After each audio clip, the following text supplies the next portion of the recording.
nós estaremos lendo alguns versículos da Bíblia. Porém, quando eu citar o capítulo e o versículo, vocês instantaneamente estarão abrindo a Bíblia, eu irei ler e vocês irão conferir comigo. Amém, amados?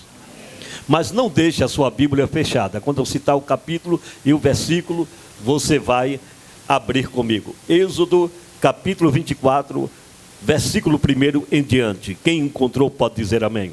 Amém.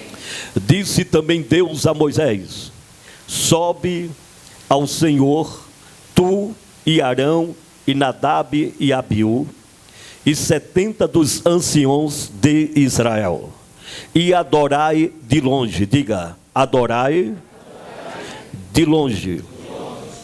Versículo de número 6, do mesmo capítulo.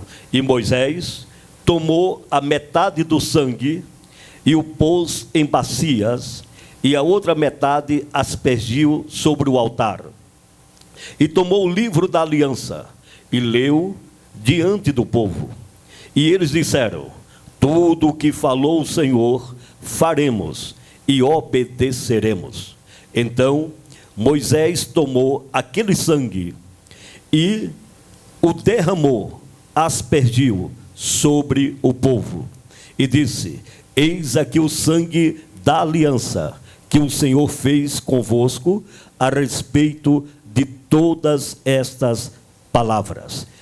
Capítulo de número 29, versículo 26. Mesmo livro, capítulo 29, versículo 26. Tomarás o peito do carneiro da consagração, que é de Arão, e movendo-o de um lado para o outro, o oferecerás como oferta movida perante o Senhor. E isto será a tua porção. Consagrarás o peito da oferta movida e a coxa da porção que foi movida, a qual se tirou do carneiro da consagração, que é de Arão e de seus filhos. E eu digo amém por esta palavra. Podeis assentar.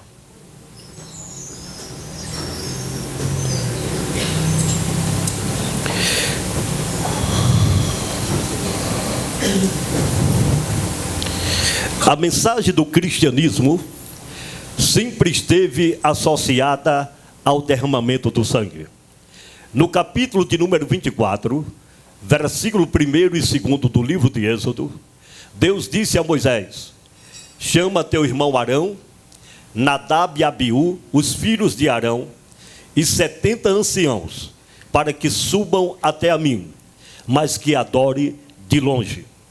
De longe, porque a encarnação de Deus, ou o verbo encarnado, ainda não havia se manifestado. O pecado predominava sobre a face da terra. E o homem, no seu pecado, ele não podia se aproximar da santidade de Deus.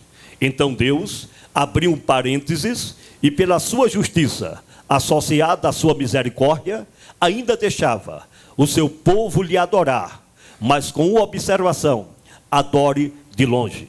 O manual de conduta moral que Deus entregou a Moisés foi chamado de Decálogo, ou os 10 mandamentos. Era o kit de ética social, era o kit de coerência. Não roube, não mate, não adore outros deuses, não cobice o animal do teu vizinho, não cobice a mulher do teu próximo. Então, este decálogo, chamado de 10 mandamentos, fazia uma composição social para um povo que foi libertado da escravidão para adorar ao seu Criador em pleno deserto. Mas este manual de conduta moral transformava um homem pecador em um homem bom para a sociedade, através deste kit de coerência social. Não faça isto, não prove disto, não cometa isto, e este homem se tornava bom para a sociedade. Mas o homem interior continuava ainda aprisionado ao pecado. Ele precisava de uma transformação, de uma regeneração. E como Deus, em Cristo Jesus, ainda não havia se manifestado, o homem não tinha o direito de chegar muito perto de Deus. Por isto que vem esta seguinte observação: venha me adorar, mas fique de longe, senão você morrerá. Somente Moisés chegava na presença de Deus. E quando Moisés chegou à presença de Deus, Deus orientou Moisés agora a lei do sacrifício, o derramamento do sangue. Eu já falei aqui neste púlpito, na inspiração de Deus, por várias vezes, sobre o sacrifício do cordeiro. Quando Adão pecou, o salário do pecado foi a morte. E a morte é representada pelo derramamento do sangue. Porque o sangue é a vida da carne. O sangue é a vida do homem. Era necessário agora que um outro homem, em caráter de obediência e de substituição, viesse morrer, para que através da sua morte, seu sangue fosse derramado e a vida eterna fosse restituída para toda a humanidade. Mas Deus olhou do céu à terra e não encontrou um homem em condições espirituais de morrer pela humanidade, porque todo o sangue estava contaminado pelo pecado. Paulo, compreendendo esta verdade, ele diz que todos pecaram e foram destituídos da glória de Deus. Então, todo o sangue dos homens estavam contaminados pelo pecado. É daí que, para Deus não ver Satanás apressadamente levando toda a humanidade para a porta do inferno, Deus levanta-se do seu trono e abre um parênteses nas leis das exigências eternas e enclausura um novo artigo de lei que é chamada a lei do sacrifício dos animais. É daí, senhoras e senhores, que entra no cenário, na história da humanidade, a morte de carneiro, de bode, de cordeiros, de ovelhas, de touros, de novilhos, e o sangue era derramado em cima do altar. E quando Deus via o sangue derramado no altar, seu coração se alegrava, porque o sangue é a vida do homem. O sangue é o caráter da substituição, é a prova cabal de que alguém morreu. O sangue é a testemunha ocular de que alguém havia morrido para que a morte e o perdão fosse manifestado. O sangue era a garantia da salvação. Agora preste bem atenção. E Deus chama Moisés e manda fazer o sacrifício. Eram milhares e milhares de animais imolados todos os dias, e o sangue derramado nas bacias. Era um verdadeiro mar de sangue. E Deus disse: Moisés, pega o hisopo. Era um tipo de planta que era formado os galhos ou os ramos, tipo um pincel de pintor. Uma pequena vassourinha, era o hisopo. Quando o salmista Davi, no Salmo do Perdão, ele diz: lava-me com hisopo. Era esta vassourinha, ou este pincel.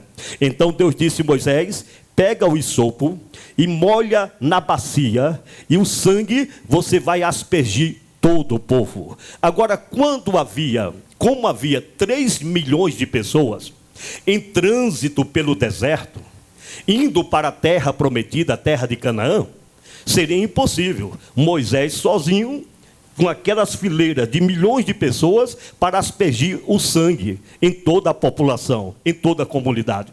Então, o que é que acontecia? Os 70 anciãos, que eram os líderes das congregações, ou das 12 tribos de Israel, é que recebiam este sangue. Eles vinham em fileira, Moisés pegava o pincel, molhava na bacia, e eles, embebecidos de sangue, Moisés passava em alguma parte do corpo daqueles anciãos. E eram 70. E quando terminavam, eles estavam representando que todo aquele povo recebia o sangue do perdão, o sangue da purificação, o sangue da salvação. Então veja, meus amados irmãos, que isto acontecia anualmente na comunidade de Israel. Tanto é que a festa mais importante do povo judeu é chamada o dia do Yom Kippur, o dia do perdão. Se não bastasse isso, depois da cerimônia do sacrifício, do derramamento de sangue, aí Deus ensinou a Moisés agora, concernente à oferta movida. Diga comigo, a oferta movida. Esta oferta estava associada ao carneiro. O carneiro, antes de ir para o altar, para ser queimado, Deus ordenou a Moisés: tira o peito do carneiro e consagre este peito diante do Senhor. Tire a coxa direita do carneiro e consagre esta coxa diante do Senhor, o teu Deus. E por que o peito? E por que a coxa? Porque esta oferta movida tinha um movimento instantâneo. Moisés entrava na presença do Senhor com aquele peito do carneiro nas suas mãos, entregava a Arão, e Arão entrava na presença de Jeová com aquele peito nas suas mãos, e fazia esse seguinte movimento: para lá e para cá, para lá e para cá.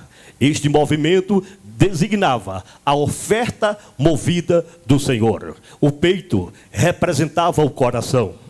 Estava oferecendo o seu coração como sacrifício vivo diante do Senhor. E quando a oferta vinha, porque o sumo sacerdote Arão, ele movia a oferta do carneiro, e em movimento ele fazia isso, para lá e para cá. Ele entregava o seu coração, o que representado pelo peito do carneiro, diante da santidade do Senhor. E quando ele voltava, esse mesmo peito, era Deus dizendo: recebi teu coração, e agora eu estou doando o meu coração de amor em favor a você, terrível pecador. Era a oferta movida. Por isto, meus amados irmãos, que a prática do Evangelho é a única obra na terra que só pode ser exercida se for pelo coração. Deixa eu repetir para uma melhor compreensão. A prática do Evangelho é a única obra na face da terra que só é validada, que só é legitimada se ela for oferecida, exercida pelo peito, pelo coração. Eu já ouvi falar de pessoas, não sei se vocês já tiveram essa experiência, que estudaram 10 anos numa faculdade para se formar em medicina. Pagaram um preço caro, noites exaustivas de pesquisas, e depois que tem o diploma na mão, veja que aberração, chego a declarar: não era isso que eu queria da minha vida.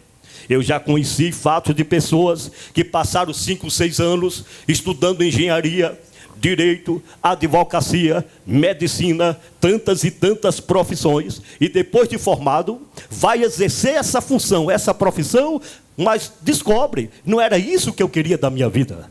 Pode ser engenheiro, pode ser um bom médico, pode ser um bom construtor, pode ser um bom juiz, um advogado, pode ser um bom promotor, mas se não for feito de coração, aquilo não tem legitimidade. Por quê? Está exercendo aquilo que não satisfaz a sua vida. O Evangelho é diferente.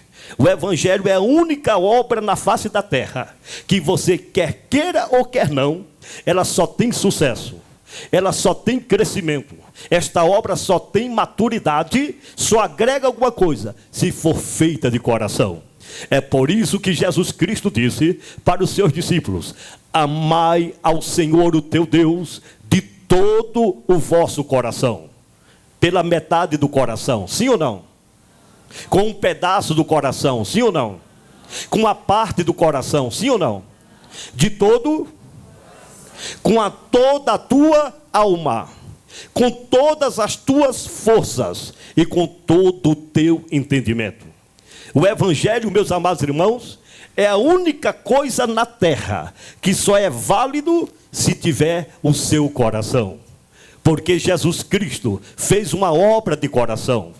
Vocês viram, eu dei um estudo aqui, que muitas vezes o Senhor Jesus Cristo se apresentava. E o texto diz assim: e ele movido de íntima compaixão. Jesus curava o enfermo, ele sentia a dor daquele enfermo. Jesus multiplicava o pão e o peixe, ele sentia a necessidade daquela multidão. Tudo que Jesus fazia, o Evangelho encarnado, estava manifestado no seu coração. Assim é a vida cristã, é a vida do crente, é a vida da igreja. Pode pregar bem, pode ter uma voz bonita, pode cantar no coro, pode cantar no púlpito da igreja, pode ter uma carteira funcional de um grande cargo eclesiástico, mas se não tiver o coração derramado, não haverá graça, não haverá legitimidade. A obra de Deus é feita com o coração.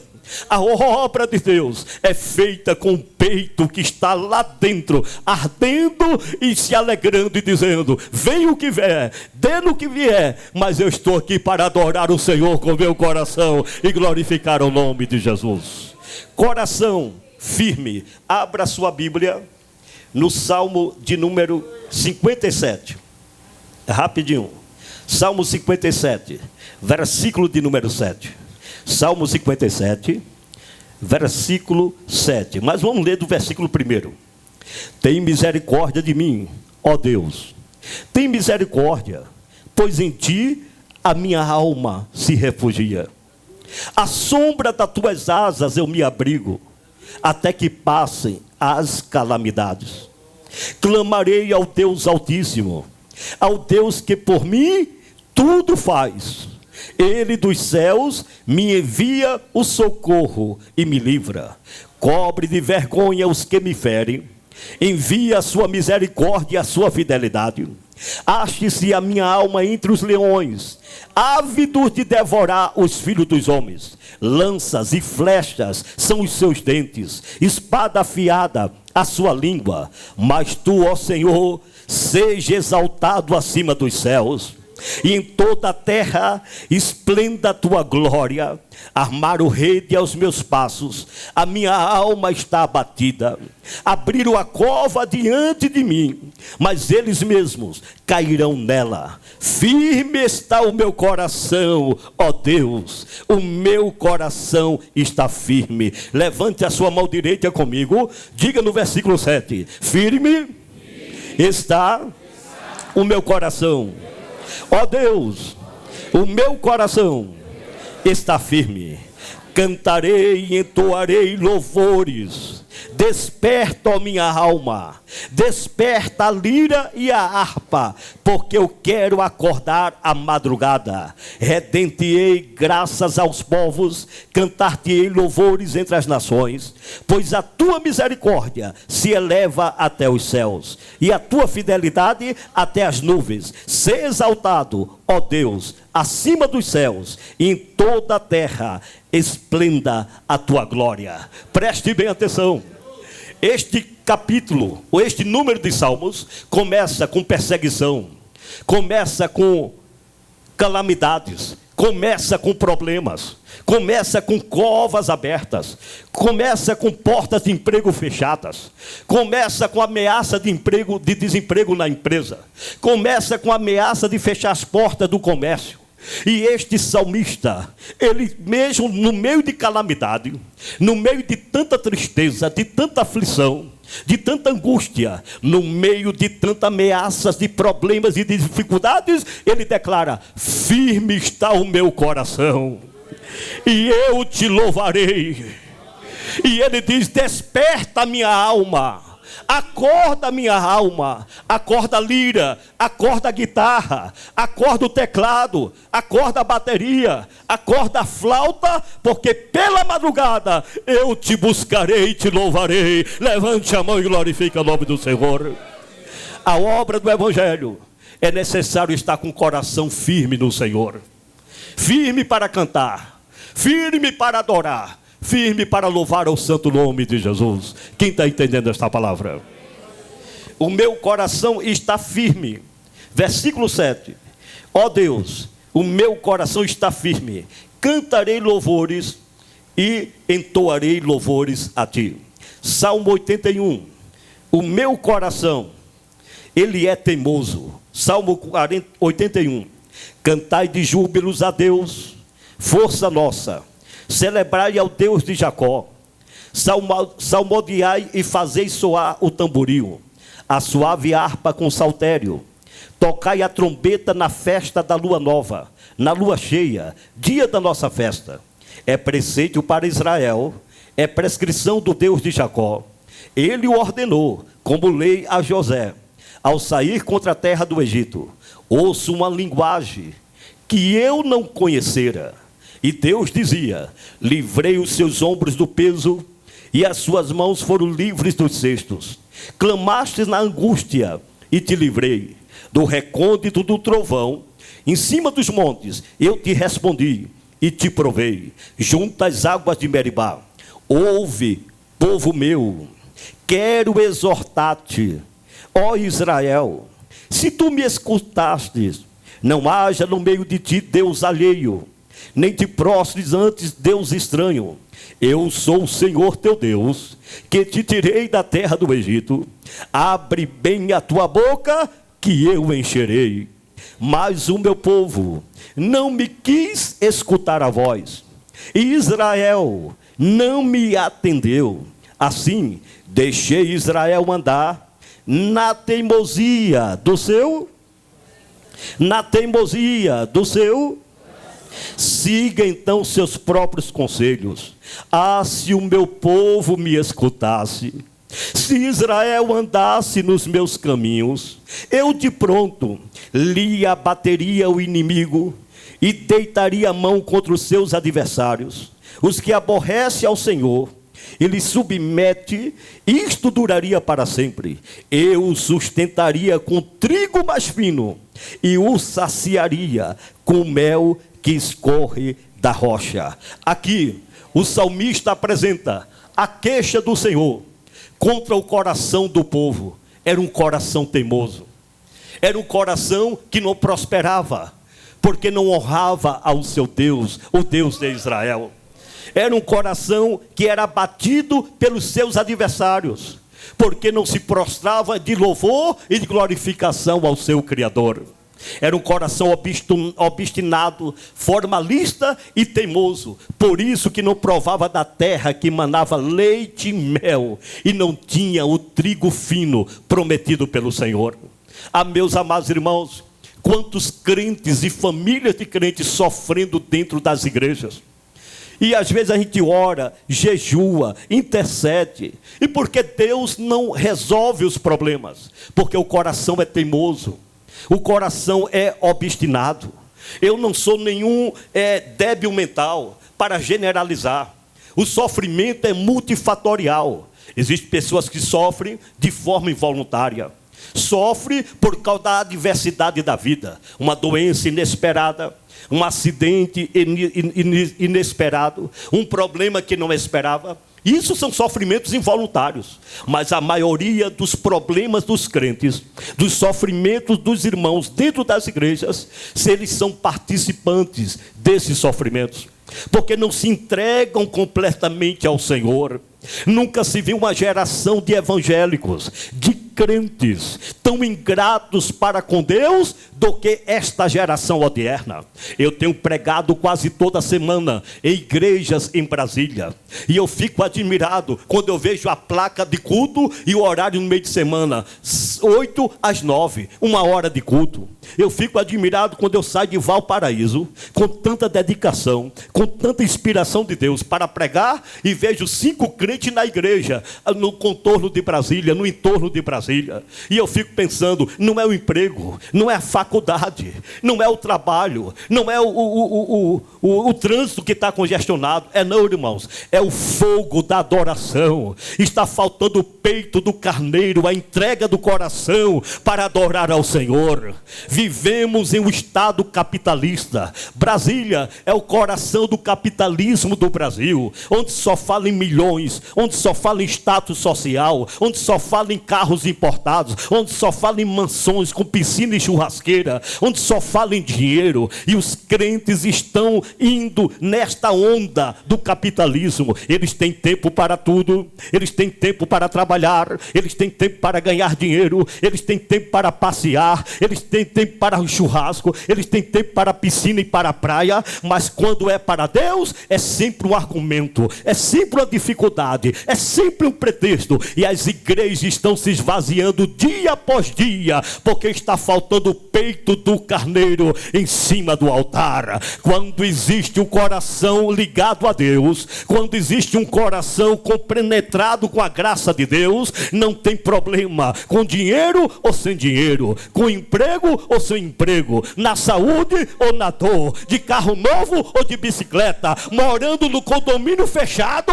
ou numa favela. O crente se agarra no altar e diz: aqui está o meu coração para te adorar, ó Senhor, o meu Deus. Quem crê nesta verdade, levante a mão e glorifique o nome do Senhor.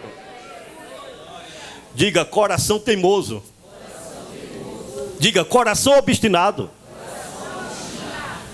Por que é tão fácil, irmãos, mandar um pretexto no grupo? Eu não vou hoje para o ensaio, não. Aí inventa qualquer coisinha. Eu até tenho recebido algumas mensagens de algumas irmãs e irmãos. Olha, pastor, eu não estou indo na quinta-feira, nem na terça. Estou fazendo um curso. Olha, pastor, eu estou com essa ocupação. Eu não estou me referindo a esses irmãos. Eles estão justificados. Estão me entendendo isso ou não? Amém. Sim ou não? Eu estou me referindo, irmãos, àqueles que têm tudo para estar na casa de Deus, oferecendo sua oferta movida, o peito, o seu coração ao Senhor, mas fica dentro de casa. E é muito cômodo mandar uma mensagem se desculpando. É por isso que esse coração teimoso não prospera. Não vê a terra que mana leite e mel. Não vê a prosperidade do trabalho das suas mãos.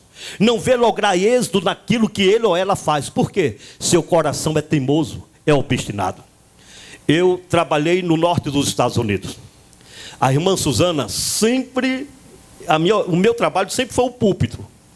E os departamentos sempre foi com ela. Não é que ela é intrometida, não. É porque Deus deu essa graça a ela, essa sabedoria, essa humildade de sempre ajudar os irmãos. E ela ligou para uma amada irmã, isso no norte dos Estados Unidos, e disse assim: querida, olha, segunda-feira vai ser o nosso círculo de oração. E vai ser na casa da irmã fulana. E depois do nosso encontro lá, de orarmos, lermos a palavra, vai ter um chazinho, uns biscoitozinhos para as irmãs.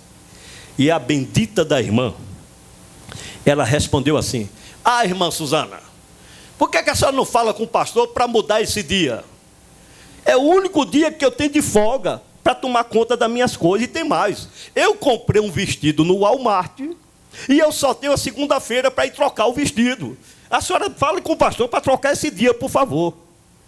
Aí a Suzana me contou, eu disse: nada não, vamos orar por ela. Aí quando foi na outra segunda-feira, ela apareceu: pastor, ore por mim, pastor. Eu fui trabalhar e cheguei lá, o meu cartão estava pendurado. E aqui o emprego nos Estados Unidos não está tão fácil assim. Eu sou mais uma desempregada aqui na América.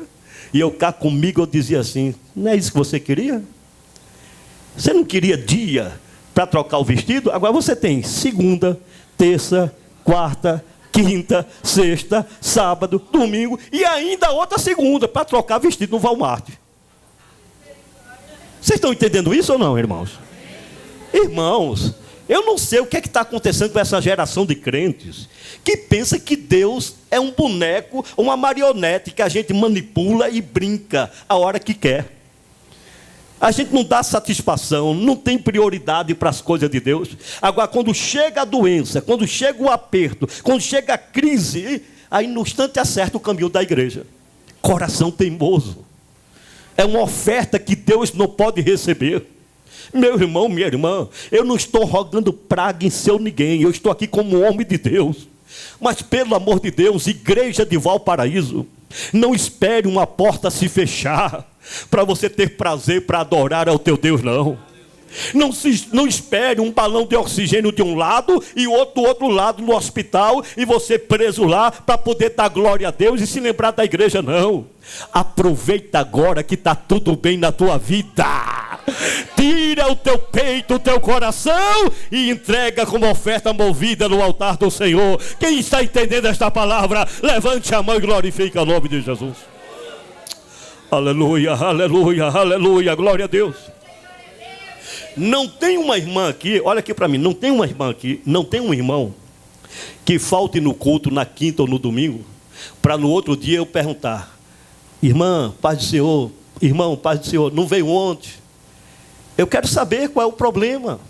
Se teve alguma doença, algum problema, alguma dificuldade, eu quero estar por dentro, eu quero me envolver com vocês, eu quero saber o problema, eu quero ajudar. Vocês estão entendendo isso ou não? Não é que eu quero me intrometer na vida de vocês. É o cuidado de um pai para com o filho. Quando eu digo, irmãos, venha para a consagração, hoje na consagração tinha um número até expressivo, glória a Deus, todo mundo orando e sentindo a presença de Deus. Quando eu chamo vocês para a oração da terça, o culto de doutrina na quinta-feira passada, não sabe se a terra subiu ou o céu desceu. Esta casa foi cheia da glória de Deus. Quinta-feira, foi ou não foi, irmãos? Quando eu chamo vocês para o culto, não é simplesmente que eu quero ver a igreja cheia, não. É porque eu quero ver tua casa abençoada. Eu quero ver a tua vida com saúde, teu trabalho indo de bom a melhor. Eu quero ver teu comércio prosperando. E é no altar de Deus, com a oferta movida, que Deus vai se agradar e vai receber a oferta do altar. Quem levanta a mão e glorifica o nome do Senhor. Salmo de número 86. Inclina, Senhor, os ouvidos e responde-me, pois estou aflito e necessitado.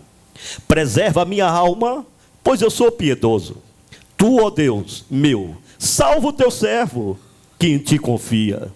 Compadece de mim, ó Senhor, pois a ti clamo de contínuo. Alegra a alma do teu servo, porque a ti, Senhor, elevo a minha alma. Pois tu, Senhor, és bom e compassivo, é abundante em benignidade para com todos os que te invocam. Escuta, Senhor, a minha oração e atende a voz das minhas súplicas. No dia da minha angústia, eu clamo a ti, porque eu sei que tu me respondes. Não há entre os deuses Deus semelhante a ti, Senhor, e nada existe que se compare a tuas obras. Todas as nações que fizestes irão prostrar-se diante de ti, Senhor, e glorificarão o teu nome, pois tu és grande e operas maravilhas. Só tu és Deus. Ensina-me, Senhor, o teu caminho, e andarei na tua verdade. Eu coloco meu coração só para temer o teu nome e dar-te-ei graça, Senhor, Deus meu, de todo o coração, e glorificarei para sempre o teu nome. Há pessoas aí que estão me ensinando que a igreja e as nações vão bater palma ao Senhor somente no milênio. E eu tenho dó desses pregadores, porque um Deus desse, eu não vou esperar chegar no milênio, não. Eu vou começar a bater palma agora e adorar a Ele agora, porque não existe Deus igual nem maior do que esse Deus de Israel, o Deus da igreja de Valparaíso. Dê uma salva de palma mais forte, porque é para Ele, é para a glória dEle. Fique em pé nesta noite e vamos adorar ao Senhor. Faça assim, olhe com a sua mão. Diga assim: a minha oferta, o meu peito, o meu coração, eu movo para o teu altar e entrego ao teu coração. E eu sei, Senhor, que o teu coração também será doado para o meu coração. Quem está entendendo essa palavra? Se você não pode vir ao culto, hoje mesmo uma senhora, uma irmã disse: pastor, me mudei de ontem para hoje. Eu olhei para dentro da casa dela e ela disse: pastor, olha, está tudo de cabeça para baixo. Perdoe, meu pastor, eu não ia para a ceia hoje. Está justificado. Irmãos, o diabo está fazendo um descaso nas igrejas evangélicas. Se Deus não fizer um reavivamento no Brasil, em poucos anos, anote aí no seu coração, em poucos anos, a igreja evangélica só vai se reunir no domingo à noite. Me entenderam agora ou não? Sim ou não? Igual a missa católica, só no domingo. E a desculpa é o emprego, é o trabalho. Não, é o fogo da adoração que já se apagou do coração. Amém, amados? Amém. Não deu nem tempo de falar da coxa. Vamos deixar para outra ceia, porque hoje nós vamos entregar o nosso coração como oferta movida no altar do Senhor. Adore ao Senhor com este louvor. Aleluia. Aleluia.